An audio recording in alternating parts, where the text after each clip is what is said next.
fun with it? Well, stinging nettle, people don't realize it's an incredibly nutritious plant. It's also a dynamic accumulator, so it accumulates nutrients from the soil into the leaves, and if you crush it or cook it, it takes the stingers out. So right now I just took a little ball and I'm crushing it before I stick it in my mouth. Right. And incredibly nutritious plant. Trisha makes a really awesome nettle pesto. And then we have wild ginger over here. And you know, you would eat the roots, but you need a lot to get the flavor. Sure. If you look behind you on the moss on that tree, that's licorice root fern. And the root actually has this cool flavor. Let's find a little piece of root. Let's leave that one there. Ah.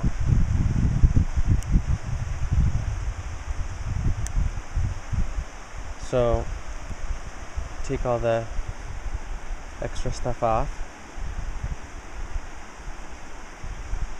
Get it down to just the little green root, and a little bit goes a long way. So I'm gonna take a little bit and just kind of chew it up. And then I usually just spit it out. Here. Yeah. And just chew it up, get the flavor, and then you can spit it out. I mean, people can swallow it too, but oh yeah, it's intense. Really intense. Yeah. Nice flavor though. Yeah. Really cool. Yeah. Oh, I like that. It's like nature's Altoid.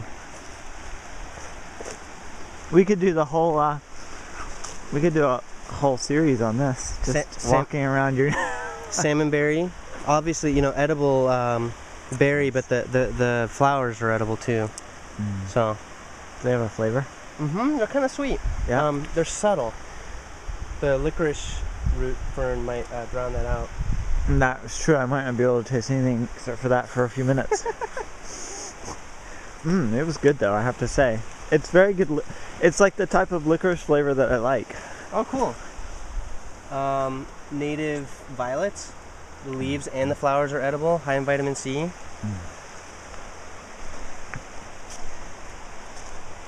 I'm not a plant expert. No. And I'm not a wild crafting expert, so. You're just a forager? I'm a wannabe. Yeah. I know a little bit, but I'm not, you know, Right. That's not my expertise. There's another example of coppice where you have those 4 stems coming from that one. Wow. And I love that whole idea. I didn't even think about that before. Yeah. I hadn't either until I read a book about it. See all this green that's kind of carpeting? Yes. That's one of my favorite edible plants. And this is the best time of year for it too.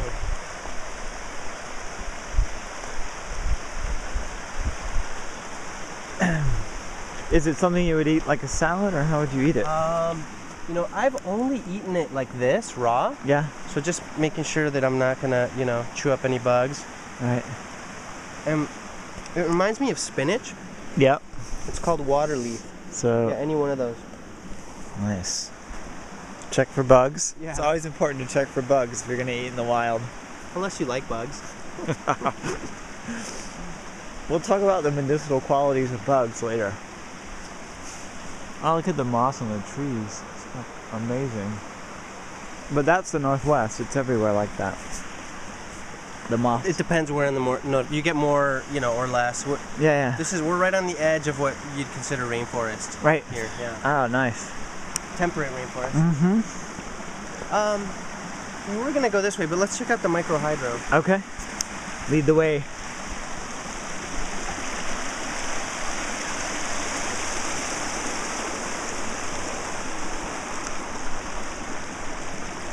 Got all the footbridges.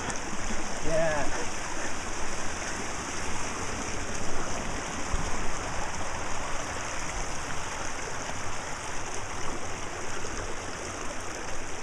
This one was built by Cody's students. So Nice. he does nature class, but then sometimes they do projects like that too. Right. And they've got the life jackets just in case they fall into the stream. We've got a pond with a canoe over there. And there's Cody and Claudia. Ah, nice.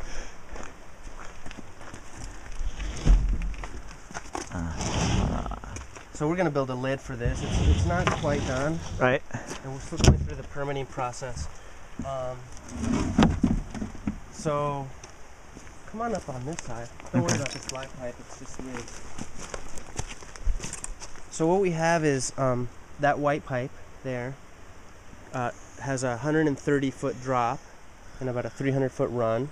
It's a 4-inch PVC pipe, and most of it was already in from previous owners. So 2 owners ago they had a working Microhydro, and what it does is it just takes a portion of the flow of one of the creeks, and we have 3 year-round creeks. We have 3 seasonal and 3 year-round. It just takes part of the portion of one of the year-round ones.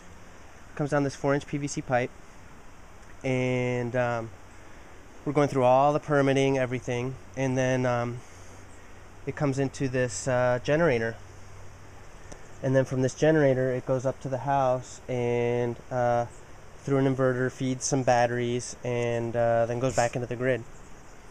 And so the way it actually works,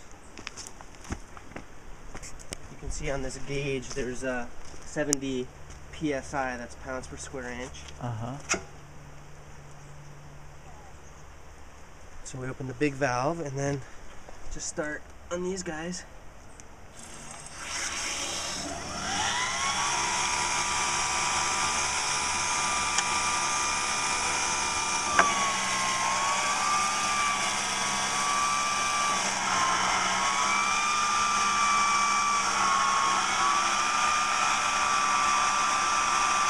And what's that?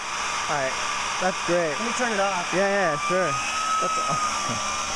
So all that's coming from the downflow of the water, correct? Yeah, the pressure and flow of the water is turning this generator and generating electricity. The reason I'm not leaving it on is because we have 2 more steps to do: an electrical inspection, since we're doing it all above board, electrical inspection, and then the net metering agreement with Puget Sound Energy, because we're already on the grid, and so we're just going to intertie. Right. And so if we produce more than we're using, then that'll go into the grid, and our meter will run backwards. Sure. So we get credits, basically. They used to just write you a check. I'm not sure where it's at these days. I think they just give you a credit. So we'll be generating our electricity, it'll just be running 24/7. Nice. Yeah. Wow. It's got moving parts, so it requires... Here, and I'll